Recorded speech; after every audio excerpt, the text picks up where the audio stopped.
नमस्कार दोस्तों, आपका एक बार फिर स्वागत है मेरे YouTube चैनल फसाने अजायब में।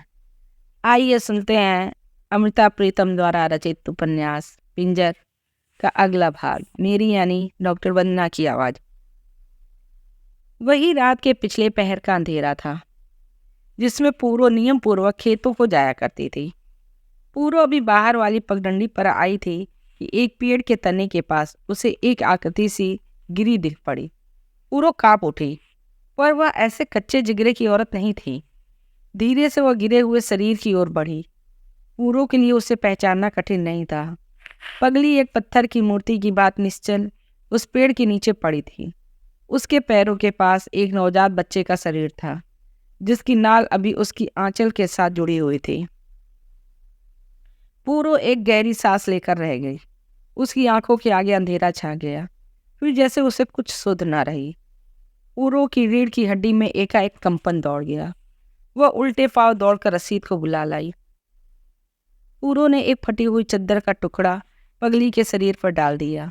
फिर रसीद ने पगली की नाड़ी टोई। नाड़ी में टोने की आवश्यकता नहीं थी। पगली के चेहरे पर मौत की मोहर स्पष्ट दिखाई पड़ रही थी। बालों की एक लट उसके माथे पर जम गई थी। प्रकृति अपनी पूरी धड़कन के साथ पगली के बच्चे में धड़क रही थी। बच्चे के मुंह में उसका अपना दाहिना अंगूठा पड़ा हुआ था। या अल्लाह, रसीद ने कहा और चाकू से उसके बालक की नाल को काट दिया। पूरो ने बालक को अपने सिर वाले पल्ले में लपेट लिया और फिर दोनों जीव घर को लौट आए। प्रातः काल की धुंध की तरह यह खबर सारे गांव में फैल गई। जो स्त्रियां आटा गूंथ रही थीं उनके हाथों से परात छिटक गई। जो रोटी बनाने जा रही थीं वे जलते तंदूर छोड़ छोड़कर पूरो के घर आती और बालक को देख देख जाती थी। रूई के गोले जैसे गोरे चिट्टे बालक को पूरो ने नहला धुलाकर एक खटोले में लिटा दिया था। कुनकुने दूध में कपड़े का छोटा सा टुकड़ा भिगो भिगो कर पूरो ने उसके होठों से लगाया। वह पूरी चेतना से दूध की बूंदें चूसने लगा। जावेद अपने घर आए छोटे से पाहुने को झुक झुक कर देखता था। रब तेरा भला करे, तेरे बच्चे जिए, बड़ा पुण्य किया है रे।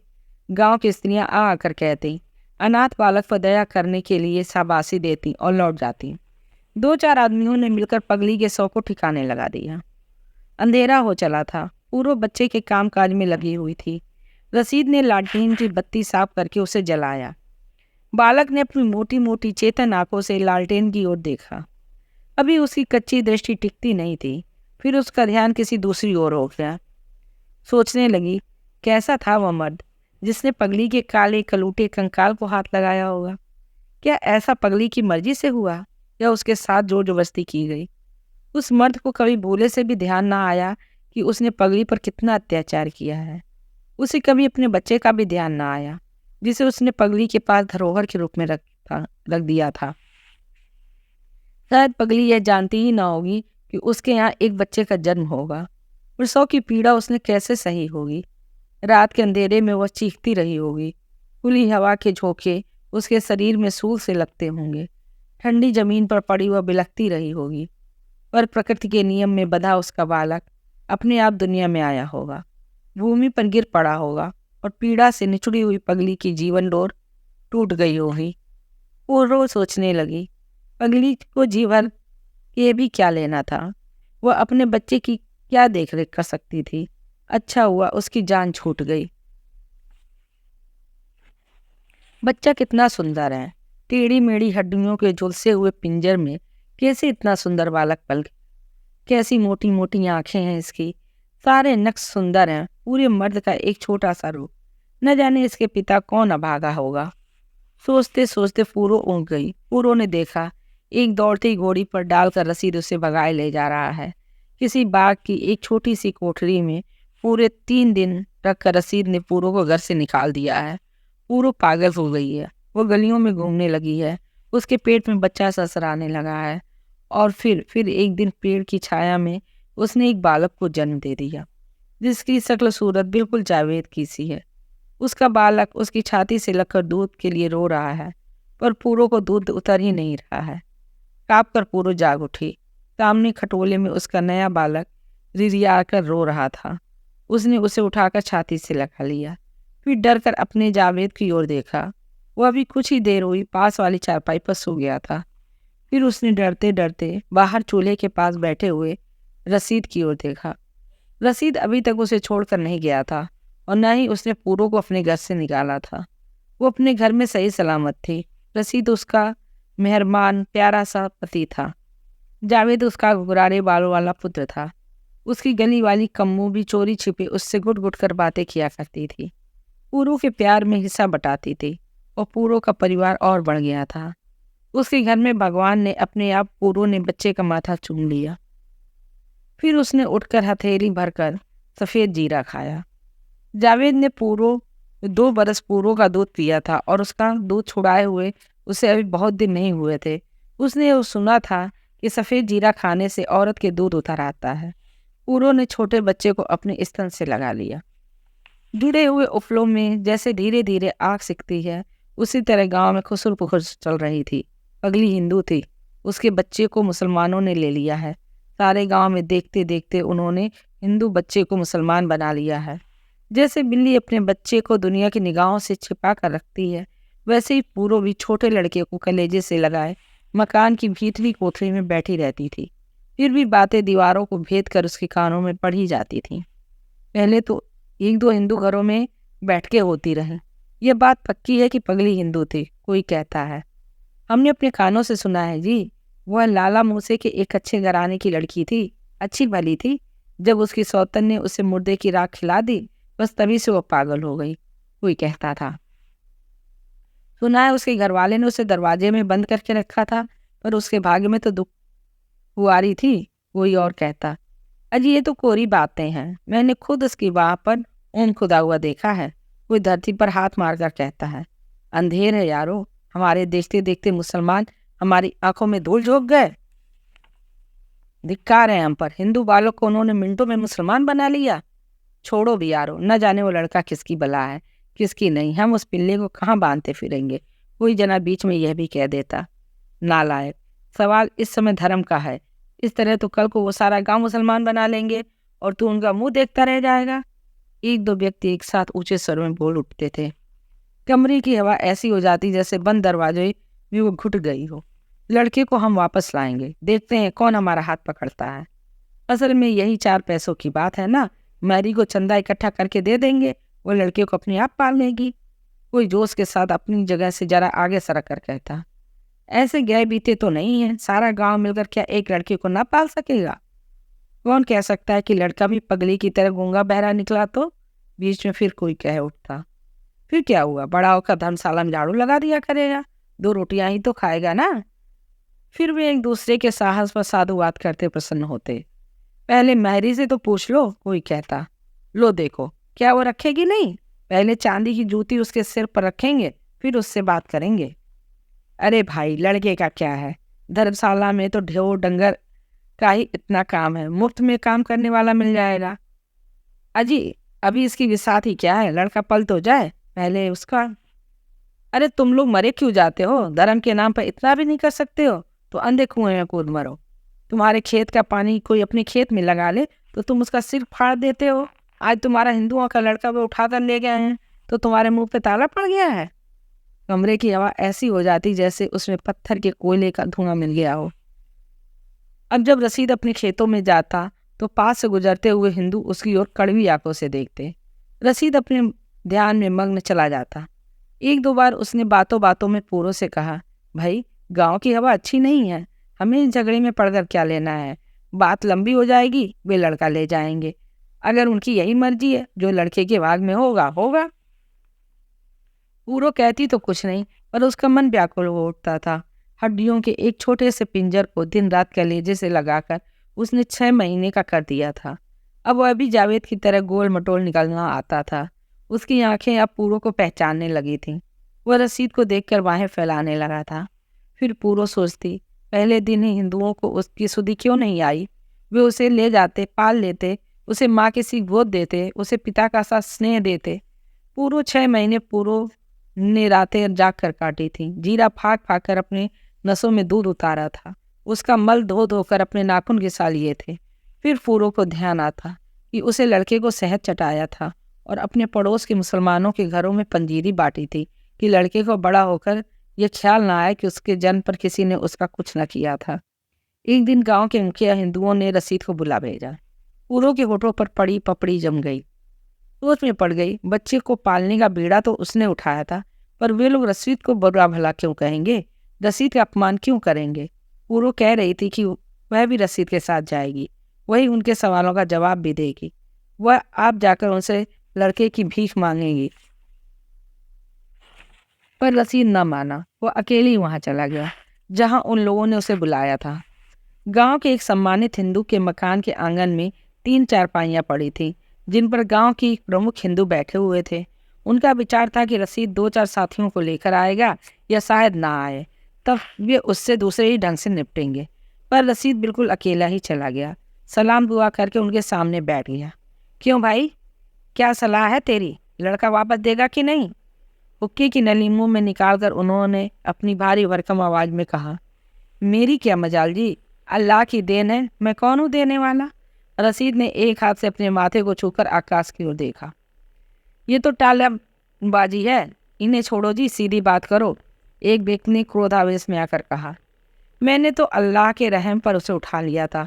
जो घड़ी 2 घड़ी और वहां ना पहुंचता तो क्या पता कोई कुत्ता बिल्ली उसे मुंह में धर ले जाता। अल्लाह के यहाँ उसकी जिंदगी थी। ठीक है, अगर भगवान के यहाँ से उसका धागा लंबा है तो उसे कोई तोड़ नहीं सकता। पर एक बात तुझे मालूम होनी चाहिए कि उसकी माँ एक हिंदू औरत थी, और तेरा एक हिंदू बच्चे को उठाकर ले जाना हम सह नहीं सकते। नहीं, मुझे नहीं मालूम कि वह हिंदू थी कि कौन थी।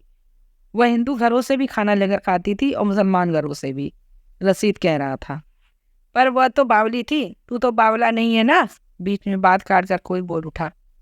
ठीक है, आप पहले ही दिन उस लड़के को ले लेते, पास ले लेते, मैंने कब इनकार किया था। मुट्ठी भर वो पिंजर था, मेरी घरवाली ने जी जान एक करके 6 महीने काटे हैं। अब जब लड़का बच गया है तब आपको भी उसकी याद आई है।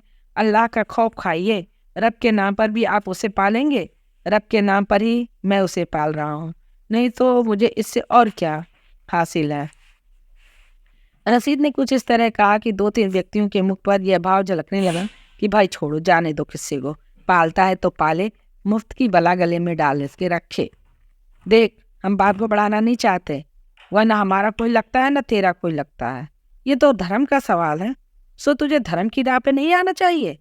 झूठ मूठ तू अपनी जान को संकट में डाल लेगा। किसी ने तेरे पास कुछ भला बुरा कह दिया तो हम जिम्मेदार नहीं होंगे। सो आप सीधे रास्ते पे आ जा और लड़का वापस कर दे, और जो इतने से भी दिन खिलाने पिलाने में तेरे जो 2-4 रुपए खर्च हुए हैं लेना चाहता है तो ले ले, एक ने कहा। बेशक बेशक, सब बोल उठे। अल्लाह अल्लाह। रसीद ने दोनों हाथ अपने कानों पर रख लिए। मैरी खड़ी है, हमारे साथ 2-3 आदमी और चलते हैं और तेरे घर से लड़के को ले आते हैं, उसे शुद्ध हम अपने आप कर लेंगे। मैं एक बार आप सबसे विनती करता हूँ जी, उस लड़के पर रहम करो और वो जहाँ है उसे वहीं रहने दो। मेरी घरवाली उसे अपने पेट के जाय की तरह पाल रही है। रसीद ने दोनों हाथ जोड़कर कहा। हमने तुझे सीधा रास्ता बता दिया, तो तू खैर चाहता है तो भला आदमी बनकर उठ के चल, नहीं तो हम भी जानते हैं कि सीधी उंगली घी नहीं निकला करता। 2-3 आदमी चारपाई से उठकर खड़े हो गए। मकान के भीतर से मैरी ये चादर ओढ़े हुए आ गई। रसीद को खड़ा होना पड़ा। फिर सब रसीद के घर की ओर चल पड़े। पूरो अपने मकान के दरवाजे पर खड़ी कली की आहट ले रही थी। जैसे ही उसने रसीद को सिर नीचा किए 3-4 आदमियों के साथ आते हुए देखा, उसका कलेजा धक से रह गया। पूरो की आंखों के आगे वह दिन फिर गया जिस दिन उसकी माँ उससे अलग हो गई थी, जिस दिन उसका पिता उससे बिछुड़ गया था, जिस दिन उसके भाई बहन उससे छूट गए थे। यह लड़का उसका आत्मीय बन चुका था, इससे बिछुड़ने में भी उसको उतनी ही पीड़ा हो रही थी।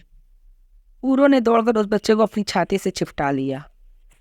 रसीद अपने मकान के आंगन में आकर ऐसे खड़ा हो गया जैसे उसे अपनी कोई सुध बुध न हो। न रसीद को कुछ कहने की आवश्यकता थी, न पूरो को कुछ पूछने की। मैरी भी एक पल को ठिठक गई। पूरो की छाती से बच्चे को हटा लेना उसे बहुत कठिन लगा। जल्दी कर, देर हो रही है, फिर हमें भी तो काम पर लगना है, रसीद के साथ आए हुए आदमियों ने तीखे होकर कहा। मैरी ने दोनों हाथ बढ़ाकर पूरो के हाथ से बालक को ले लिया। लड़के की मुट्ठी में पूरो का पल्ला आ गया। पूरो को लगा जैसे वह लड़का अपनी मुट्ठी में भरकर उसका दिल भी लिए जा रहा हो। पूरो का पल्ला साथ खिंचता गया। मैनी ने लड़के की मुट्ठी खोलकर पल्ला छुड़ा दिया। लड़का चिल्लाकर रोने लगा, शायद अनजाने हाथों के स्पर्श से। पूरो टूटी हुई टहनी की तरह दीवार का सहारा लेकर बैठ गई। गली के मोड़ से बच्चे के रोने की आवाज आ रही थी। अंधेरा पड़ने तक पूरो के स्तनों से दूध की धार निकलने से उसकी कमीज गीली हो गई। पूरो कहती थी लड़का जरूर भूख से बिलख रहा होगा, तभी तो उसकी छातियों से दूध की धार बह रही थी। रात को पूरो के यहाँ न किसी ने कुछ पकाया न किसी ने कुछ खाया। जब जावेद सहज स्वभाव से पूछता, अब्बा हमारे काके को कहाँ ले गए, या अब्बा हमारा काका कब आएगा, तब पूरो और रसीद निरुत्तर से जावेद की ओर देख कर रह जाते, लज्जित से सर झुकाकर चुप हो जाते। पूरो की आंखों के आगे कम्मों का चेहरा तैर जाता, उसकी आंखों के आगे रह रहकर लड़के का चेहरा आ जाता। पूरो सोचने लगी, पर टूटे हुए फूलों को क्या अपने गले से लगा कर रखती है, टूटी हुई कलियों पर पानी छिड़क छिड़क कर उन्हें क्यों हरा करती है। सभी पर आए थे, उसका अपना कोई न बन सकता था। रसीद का चेहरा उसे अच्छा लगने लगा। एक रसीद ने ही उसका साथ निभाया था। यद्यपि सबसे संबंध तुड़वाने वाला भी वही था, फिर भी वह उसका अपना था, उसके जावेद का बाप था।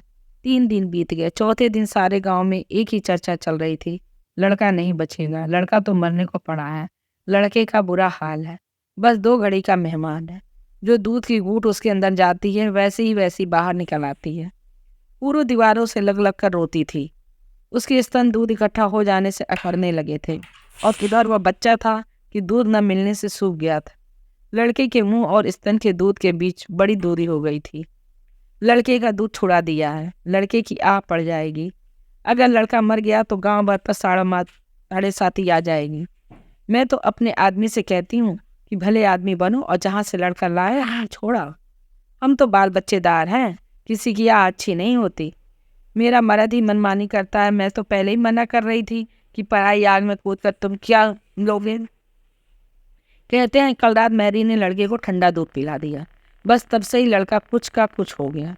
भला भैंस का दूध इतने छोटे बालक को पच सकता है। लड़के को उल्टियाँ आने लगी। नहीं जी नहीं, लड़का हुड़क उठा है, जब से हुआ है उसी का चेहरा देखता रहा, अब और किसी से परचे तो कैसे परछी। बेचारा बेजुबान। गांव की हिंदू स्त्रियों के मुंह पर यही बातें होती थी। पूरो आहट लेती थी, चौक चौक पड़ती थी। उसका जी करता कि वो दौड़ी दौड़ी धर्मशाला चली जाए, उन लोगों से विनती करे कि इस तरह उसे न मारो, लड़के को मेरी झोली में डाल दो, वो ठीक हो जाएगा। पर पूरो को साहस न होता था, उसके पैर न उठते थे। पूरो को आशा नहीं थी कि मजहब के पत्थर जैसे कान उसकी विनती सुन लेंगे।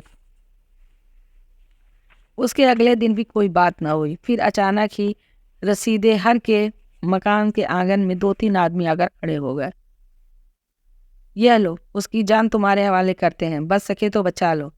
और उन्होंने सफ़ेद कपड़े में लिपटे हुए पीले प्राय निर्जीव बालक को रसीद के हाथों में थमा दिया। एक बार तो रसीद के मन में आया कि वह कसकर एक चपत उनके मुंह पर मारे। मेरे 6 महीने की खिदमत के लिए तो मुझे 4 ठीकरे देते थे, अब उनके पैर कब्र में लटका कर मेरे हवाले करने आए हो। जाओ, जहाँ मर्जी आए ले जाओ। पूरो का उलसित चेहरा देखकर रसीद सब कुछ पी गया। 1 सप्ताह के भीतर ही सारे गांव ने देखा कि लड़का पूरो के आंगन में अच्छा भला खेल रहा था।